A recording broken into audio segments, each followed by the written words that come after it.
Hello mga Lodi, meron tayo dito power supply sa mga HP Slim desktop. Paano ba natin ito matetest kung okay pa ba ito mga Lodi? Bali meron tayo dito wiring na jumper para matesting natin. Bali sa aking research mga Lodi, ang kailangan daw natin i-jumper itong kulay green. Yung kulay green na to, makikita mo dito kung anong tapat niya. Ito. Bilangin nyo lang ito mga Lodi. 1, 2, 3. Itong pangatlo, siya yung kulay green. Tapos, bali yan yung positive. Kuha tayo dito ng negative mga Lodi. Itong black. Yan. Yan naman, i-connect natin dito.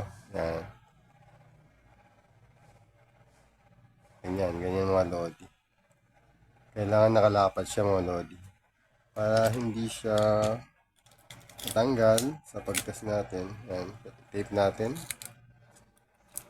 Yan.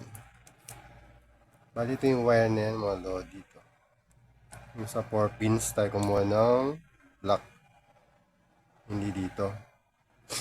Sa dito naman sa ito, P2 na ito, cable na to. Yung kulay green. And then, meron tayo dito power cord. Sasaksak lang natin dito mga load. Dito. Saksak natin. Pag minarig tayong tunog, okay na yun. Yun.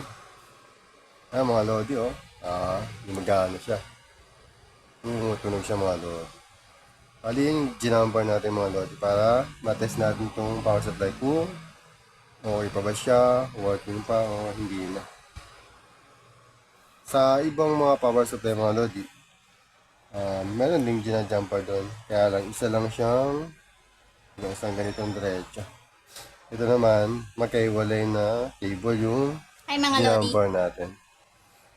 Bali na mga lodi kung meron kayo yung power supply na sa tingin nyo medyo langanin kung sira ba yun o hindi. Ito lang gawin yung mga lodi, jumper nyo lang tong dalawang ito at saka ito. Bali dito green and then ito black. Bali itong power supply na ito nakuha natin sa HP desktop